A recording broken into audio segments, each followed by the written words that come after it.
This time on Ask Rad Rat, we're talking about if it's morally acceptable to skate in certain types of places like churches or memorials or places like that, and a couple other questions. Let's get to it.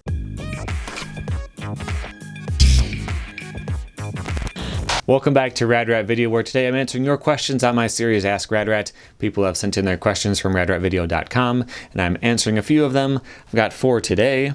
The first one is from Ju, or you. I'm not sure how to pronounce your name.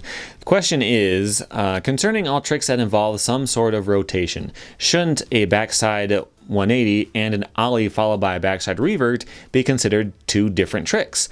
I see it all the times in Game of Skate. Someone sets a backside 180, the other defends it with an ollie to backside revert, which seems to be totally accepted. Same goes for every other variation of tricks with rotations. To me, these 2 tricks require different sets of skills, so they shouldn't really be considered the same trick. What's your opinion on the matter? Greetings from Oldenburg, Germany. So for me, as far as a game of skate is considered, if they set it the way that you described, they do the full trick in the air, they land fakie, or they do the full 360, land forward, you have to match it by doing at least 90 degrees less, right? So if they do a backside flip, you do a backside 90 and you land and pivot, that's fine in my book. Again, there's no official rules, but this is how I feel about it. If you do a straight kickflip landing and nose pivot, not cool. Again, same thing. If you were to do a cab and you did a full 360 in the air, boom, and you land a fakie, you've got to do at least 270 and land and pivot. You can't do a half cab, land on the nose, and pivot around the whole second half of the trick. That, to me, it is different because it's not that hard to land in a pivot for certain types of tricks. You can do a pop, shove it, land on the nose, and pivot 1,000 times easier than actual big spin. That's a totally different trick. If you were to do a full big spin, land fakie, no pivot, that feels so much different than a shove it to nose pivot. Not even in the same ballpark. So you would have to at least be at 90 to feel like the same trick in my book. So, yeah, I don't know if you're having trouble with that in your games of skate. It's hard to set a rule and tell everyone that they can't do it that way anymore, but that's the way that I feel is fair. I never played like competitively. It didn't matter. I also had this rule when I would play games of skate with my friend where we couldn't do tricks that the other one had never landed before. So I wasn't very good at different kinds of heel flips. He was very good at them. So he couldn't just like do a nollie heel flip, switch heel flip, like stuff that I couldn't do, because then I would just be out. And where's the fun in that? The fun would be in like, he can do a trick that I'm not very good at and I'm still learning. So then there's a chance that I'll land it. And it made it a little more interesting that way. But again, it didn't matter, you know. Like no one was keeping track of wins and losses to rub it in your face. It was just for fun. Okay, next question is from Pedro, who asks, what do you do if you don't have anybody to skate with? This is a very difficult thing. I haven't skated with anybody in like 3 years. So I get where you're coming from with that. And I think it's really hard because it's tough to motivate yourself and build off of yourself to do more tricks. Like I went to a skate park a while back. I was trying to do a 50-50 kickflip out on this ledge, and the ledge was pretty tall. So like it was a bit of a challenge. That's a trick I can do without too much trouble, but it was pretty tall, and having to kind of pop off of it but still have time to catch it because I was in the air still for a little bit. It was a little bit different than what I've done before. And I got there, and within a couple of tries, I was getting close, but it still took me like a half hour to land the trick and actually roll away from it. Like I could catch it upside down and land. I could catch it and then land, and I would like tail drag, or I could catch it toe down and not roll, you know, stuff like that. But I was getting really close. Now, if I was with somebody and they were skating too, and his trick was a frontside 5-0 front shove out or something, and then he lands it, and it gives you that boost of like, yeah, like we're gonna conquer this thing. All right, now it's my turn, and I'm gonna do this trick, and you roll up to it, you got more confidence in it, and you got that energy going, and you can land it a lot easier than if you're just getting frustrated by yourself. It does make it a lot harder. So for me, I think like there's no great answer to that, right? But for me, there's 2 things. First is having a plan.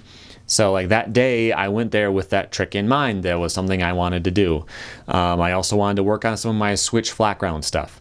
So I had a few of these tricks that I was planning on doing. Once I landed a couple of them, then that kind of built me up slightly. Because it wasn't just like I tried to do a switch varial flip and I landed it. No, it was like I planned on doing a switch varial flip and I conquered it. So check that off the list. Okay, now I'm building some of my own momentum without having to build off of somebody else. And it's not as good, but it does help slightly.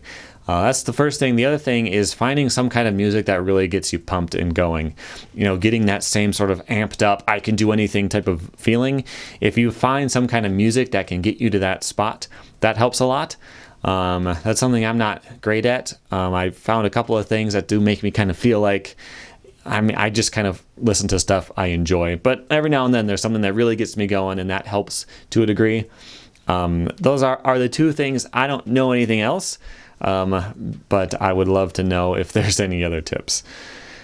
Okay, next question is from Joe, who says, just thought of this. What if they made a commitment stat in a game? Might sound a bit dumb, but I would like a hyper-realistic skate game where you start from the bottom up. If your stat is 0, you can only do basic flat ground tricks, can't really do any gap bigger than a few feet. The way you upgrade, the bigger stuff you can do, like ramps and rails, even fakie. Starting skating again, I've realized that it really is about 75% commitment and the rest is muscle training. And I do agree with that, because that's one of the big problems in the skateboarding game is how do you factor that in and how do you make it fun, I think is the other big problem. Like in the skate series, you can do, if you're just skating flat or you're skating a bench, like it's very like spot on of how skateboarding actually feels. The way that the physics work and all that are good. The problem is, if you want to do a really difficult trick, you can just throw it. Like your character doesn't care if he gets hurt. It doesn't matter. You can throw a 360 hard flip and hopefully land in a nose grind. Like it's not like that, you know. But how do you program that in so that it actually works? In that game, you spin slower if you're really high up. So you can't just do like a 1080 off of the 20 stairs or something like that. But how do you add that in? And I've been thinking about a couple of different ways, like ways that have been done in the first couple Tony Hawk games. There was the big drop thing that would pop up, and there was a stat for it. And so if you had the right character, you could ollie a huge drop and land it when it said big drop on the screen. If you had a character with a lower stat, that would mean that you're about to bail no matter what you do. But they took that out in 3, and it never came back because it just wasn't fun. You know, like it wasn't obvious what you could do before you got to it. So if you got this big combo going, you landed this trick, you got your multiplier up to 20, then you ollie off of this last gap. Oh, big error. Well, I'm about to lose it. So it wasn't that fun. So they took that out. The other one I could think of was Thrasher, where you had to hit square to catch the board. You didn't have to time it out where, like, if you did a kickflip and you didn't catch it, it would keep flipping, you know, but you had to hit it before you hit the ground. If you didn't, you would land and your character would do this and you would start to turn out of control and you could roll off of something and bail. And I liked that because it made you have to think ahead and be more precise in what you were doing. You couldn't just like in skate, you can just like kind of do this and you'll do a trick. It doesn't matter what, but in Thrasher, you actually had to plan and do things on purpose. And I think that worked, but it's not really the same thing. It's just like it's slightly more difficult because you got to plan this one extra thing. The only thing I could think of, and I haven't seen this done yet exactly, is having to do a catch and actually control the board afterward. So like, let's say you're going to kickflip a pretty big drop. All right, so you flip the board, you catch it. You can't just catch it and that's it. Because if you kept your knees just as bent, the board would just bounce off and start to float away. You have to slowly push it down so that the board stays with you. You try to land with your legs almost straight, but you know, you can't lock your knees obviously, but your legs kind of straight, and then when you land, you can absorb the impact, right? Like you don't just do a flat ground kickflip, except you fall a lot afterward. No, you have to do a gap kickflip, like it's a different thing. But how do you program that in? I was thinking about like what buttons do you push to control the board on the way down, and there's really nothing. You know, I'm thinking like you slowly push in the triggers because they're like, you know, it's pressure sensitive, but like you use those for grabs. So how could you add that into a skateboarding game? I don't know. I think the thing is to just make it more difficult. You can't make you as a player have to commit to something. And if you did, like if you got hurt and it actually penalized you somehow, that wouldn't be fun. So how do you do that? I don't know. Those are some things that have been tried. I think it's got to be more just adding in difficulty so that the skating stays realistic. Last question is from Gary, who says, "Hey Rad Rat, in your opinion, do you think it is morally correct to skate on ledges that are in memorials or churches as an example? What about a stair set leading up to one of those places? Where do you draw the line to decide not to skate something?" That is a complicated question, and I can't answer for you, but I will tell you what my experiences have been. So there was this church that I used to skate at fairly often, and it was not directly in the church parking lot for the most part. So their parking lot was here, the next parking lot over was here, so there was a little bit of a bank between them. So there's gaps on the sides and a bank in the middle. I say bank, but it was super mild. But anyway, I would skate there a lot. And I think the thing that really would have made it different is if I pull up in there and there's like 100 cars, you know, like I'm there at 10 o'clock on a Sunday morning or something like that. I don't want to be there where people are going to feel uncomfortable. You know, they're coming out of church and everyone had a great time and they're all excited to whatever that they learned that morning or whatever. And I'm sitting there like slamming a Red Bull, and I'm just mad because I tried to ollie that gap a bunch of times and I bailed, and like, you know, like I don't want to ruin anyone's day, you know? So for me, the big difference was, who am I affecting as I'm doing this? So I'd be there on a Tuesday afternoon. There's one car in the parking lot. Nobody cares. Nobody's outside doing anything. I'm skating there. Maybe someone pulls up and they're doing something there, but it's not like a ton of people are going to be inconvenienced by me. They're not going to be scared to leave through that route because I'm there intimidating them as a, you know, very scary skateboarder. But I think that was kind of my thing.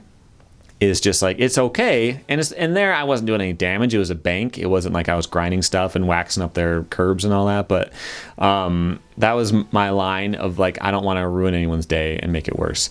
Although it does depend. So the reason why it's different at a church as opposed to like a parking lot at a grocery store or something like that is if you get kicked out there, it's just because someone's doing their job and they're worried about insurance if you get hurt.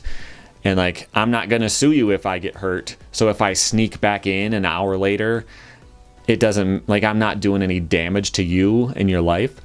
But if someone feels really strongly that this church is like an important place, then I would feel bad about ruining that to a degree, right? So that said, I did skate at the church itself sometimes, not very often. I did film a line where I start on this curb and I do like a 360 shove it off of it. This is right by the door, like the main door to get in. My friend Tony did a caveman or bomb. Is that a caveman or a bomb drop? I guess that was bomb drop. He did a bomb drop off of this rail, like right next to the front door. I felt a little bit weird. I felt like, all right, let's just hurry up and do this and leave, type of thing. But yeah, again, there weren't people there, so I didn't. There's a few people, but there weren't like a group of people there, so I didn't feel too bad about it. So I guess like to me, that's my line. Am I ruining someone's day? So if it's like a 9/11 thing and someone's like looking for their dad's name on the where it's all carved in, and I'm like, hey, get out of the way, I'm gonna drop a crookie monster on this ledge. Like, okay, that's not cool. You know, you're ruining their day. You're making their life worse. You're offending them personally. If it's like a World War I thing and nobody's there and it's, you know, noon and nobody is around, then I don't really care that much. I'd feel a little bit bad, like grinding up their stuff and making it look worse, but it's not as big of a deal. So where that line is for you exactly, I can't say. For me, that's how it works out. So good luck with that. I don't want to be the police for how you feel about things. That's up to you. But yeah, that's my thoughts on that. So those are the questions for today. If you have any more, go to radratvideo.com and submit them there, and I will do my best to answer them if I think they'll work well in a video. Until next time, make sure you subscribe by tapping my logo in the middle of the screen and watch some of the other videos that YouTube is recommending for you there. Thanks for watching.